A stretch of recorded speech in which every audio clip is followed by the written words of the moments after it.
আসসালামু আলাইকুম, আমি মোহাম্মদ লিমন। সবাইকে জেআইটি ইনস্টিটিউট এর ওয়েব ডিজাইন অ্যান্ড ডেভেলপমেন্টের CSS টিউটোরিয়াল পর্বে স্বাগতম। চলুন আজকের ক্লাস শুরু করা যাক।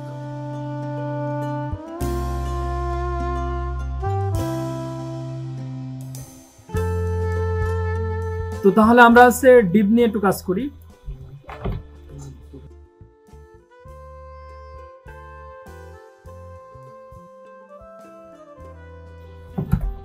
আচ্ছা, ডিভ আর আছে কি আইডি, ডিভ আর আইডি, সরি ক্লাস আর আইডি এর ভিতরে কিছু মেজর পার্থক্য আছে, এগুলো আমরা একটু দেখব। তো যখন আপনি ডিভ সরি ক্লাস নিয়ে কাজ করবেন তখন কোনটা হবে? ডট। ডট মানে কি বলতেছি যে আপনি যখন আছে ক্লাসের নেম, ক্লাসের নেম মানে কি ডট, আর যখন আইডি হবে তখন কি হবে? হ্যাশ। এগুলো আমরা পরিষ্কারভাবে এখনই ক্লিয়ার হয়ে যাব।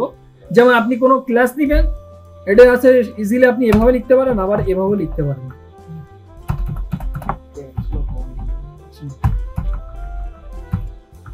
যেমন আছে ডিভ, এভাবে নিতে পারেন, যেমন ডিভ ক্লাস, কিন্তু এটা আসলে নিতে পারেন, কিন্তু যখন আপনি আস্তে আস্তে কোডিং করবেন তখন ইজিলি আপনি শর্টকাট ইউজ করতে পারবেন। যেমন ডিভ ক্লাস, ক্লাসের নাম হেডার, ঠিক আছে? আচ্ছা, আরেকভাবে নেওয়া যায়, সেটা হচ্ছে কি যে ক্লাসের নাম, ক্লাসের নেম দেওয়ার আগে কি ডট দিতে হবে যদি আপনি ক্লাস নিতে চান। ডট হেডার, দেন আছে ট্যাব। দেখেন আপনাদের একটা ক্লাস ক্রিয়েট হয়ে গেছে, তাই না? এটা হচ্ছে ক্লাস, এভাবে নিবেন। আর কিভাবে আপনি আইডি নেবেন, আইডি নেওয়ার আগে কি হ্যাশ দিবেন, দেন আছে কি আমাদের ক্লাসে আইডির নাম হেডার। ক্লিয়ার? ঠিক আছে এ পর্যন্ত? আচ্ছা, মেলা ছোট দেখা যাচ্ছে না। আচ্ছা, হেডার আমি চাচ্ছি কি হেডার ভিতরে আমি কিছু লিখি আর কি। হেডার স্টুডেন্ট কি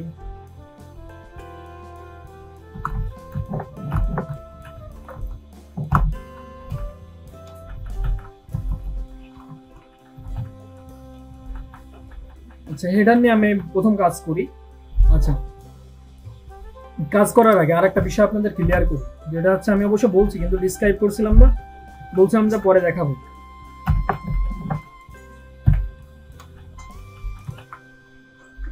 এটা একটু ভালো করে বুঝবেন, যেটা আসলে এইসব কোশ্চেন আসে ইন্টারভিউতে করা হয়, ঠিক আছে? মানে আপনি যে এই কাজটা শিখে যে আউটসোর্সিং অথবা ফ্রিল্যান্সিং করবেন এমন তো নাও হতে পারে, তাই না? সবাই তো সব টাইপসের কাজ করবে না, এটাই স্বাভাবিক। এখন অনেকে জব করবে, তাই না? অনেকে জব করবে, অনেকে দেখা যাচ্ছে কোচিং সেন্টার করতে পারে নিজে, রাইট? অনেকে অনেক কিছু করবে। এখন কথা হচ্ছে এখানে ম্যাক্সিমাম এরকম কোশ্চেন থাকে যে আমি যদি একটা ক্লাসে দুইটা ক্লাস নেম দিই অথবা হেডারে যদি দুইটা হেডার নেম এই আইডি নেম দিই, সেক্ষেত্রে কি হবে? ঠিক আছে, এটা আসলে কিভাবে কাজ করে বলেন তো? যদি একটার নাম কি দিলাম হেডার আর একটার নাম হেডার 1, এটাকে দুইটা কি সমান? সমান না, কিন্তু আমি কি ক্লাসের নাম দুইটা দিতে পারি। এখন আপনি যখন ক্লাস ইউজ করবেন তখন কি দুইটা নাম গ্রান্টেড, ঠিক আছে? যে কোনো একটা ধরে আপনি কাজ করতে পারেন। কিভাবে? যেমন আমি এটা ধরে নিলাম হেডার 1, ঠিক আছে? যখন আমি ক্লাস নিলাম, এখন CSS যখন আমি এই ক্লাস ধরে কাজ করব তখন কিভাবে শুরু করব আপনি বলেন? হ্যাঁ হ্যাঁ বলেন।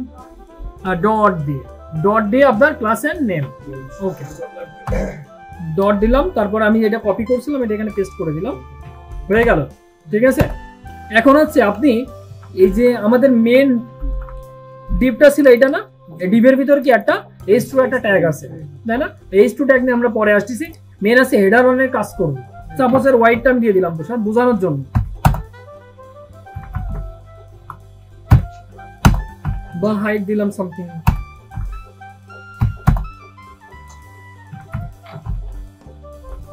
ব্যাকগ্রাউন্ড দিলাম যাতে বোঝা যায়। ওকে, এটা না, এইটা আমরা করলাম, কিন্তু এখানে আমি কিন্তু হেডার 1 ধরে নিছিলাম। এখন যদি আমি হেডার দিই, শুধু আমি যেটা বলছিলাম সেটা মেলে কিনা সেটা একটু দেখেন।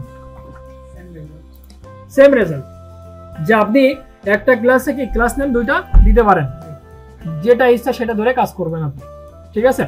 এখন অ্যাডভান্টেজ বলতে আসলে এরকম ধরে কাজ করা হয় না বেশি, ঠিক আছে, একটা নিয়ে কাজ করা হয়, যেহেতু ওখানে আপনার ভিতর আমি যেটা বললাম যে আপনার ভিতরে একসময় প্যাচ লেগে যাবে, বুঝতে পারছেন। এই জন্য অলওয়েজ আসছে আপনি যখন ক্লাস নিবেন দুইটা নিতে পারেন, কিন্তু হ্যাঁ কিন্তু সবসময় ট্রাই করবেন একটা নেওয়া। এখন যদি আপনি সেম কাজটা আইডি ধরে কাজ করতেন, এখানে আমি মনে করেন হ্যাশ দিতাম, এই ক্ষেত্রে কি হতো বলেন তো? যখন আমি আইডি নিব তখন তো অলওয়েজ সিএসএস করার সময় হ্যাশ দিব, তাই না? এখানে তো কোনো কনফিউশন নাই। এখন কাজ করবে কিনা এটা বলেন। আইডি আসলে ডাবল হয় না কিসের জন্য? যে আপনার মনে করে আইডি কার্ড আছে না, এনআইডি, একটা নাম্বার আছে, কিন্তু কারোর সাথে কি মিলাইতে পারেন আপনি? আপনার দেশের ভিতর কারোর সাথে মিলবে না, ইভেন অন্য দেশের সাথে মিলতে পারে দেখা যাচ্ছে, কিন্তু আপনার বাংলাদেশের ভিতর তো একজনের আইডির সাথে আর একজনের আইডি মিলবে না, মানে যেটা আমরা আইডেন্টিটি বলি বা প্রাইমারি কি বলি, যে এটা কারোর সাথে কারোর মেলে না। তো সেক্ষেত্রে আপনি যখন আইডি ইউজ করবেন তখন কি যে দুইটা ব্যবহার করতে পারবেন, আইডি অলওয়েজ একটা হয়। এটা আমরা একটু রান করে দেখি, যে আমরা দেখবো যে ভেঙে চুরে খান খান হয়ে গেছে, তাই না? কারণ আইডি দুইটা হইতে পারে না একটা পার্সনের। আচ্ছা, আপনারা ক্যারেক্টার বোঝেন? ক্যারেক্টার চরিত্র না, না ওই ক্যারেক্টার না, প্রোগ্রামিং এর ক্যারেক্টার আছে। ক্যারেক্টার বলতে আমরা এক একটা অক্ষর বুঝি, তাই না? সহজ হিসাব। যেমন আমরা এখানে লিখলাম, শুধু বোঝানোর জন্য আমি এখানে বলতেছি যে সাপোজ আমি এখানে লিখলাম হচ্ছে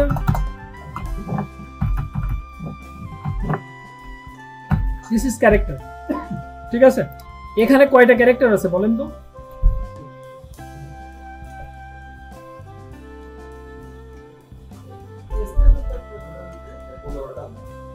চারটা, 6টা, 10, 12, 14, 15। স্পেসও একটা ক্যারেক্টার, ঠিক আছে, স্পেসও একটা ক্যারেক্টার। ওকে, তো আপনি যখন নাম লিখে স্পেস দেন তখন একটা ক্যারেক্টার হিসেবে কাউন্ট করে নেন, ঠিক আছে।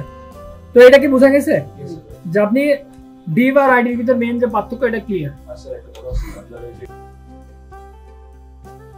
আশা করি ভিডিওটা বুঝতে পেরেছেন। যদি ভিডিওটা ভালো লেগে থাকে তাহলে like, comment, share and subscribe করে পাশে থাকবেন। ধন্যবাদ।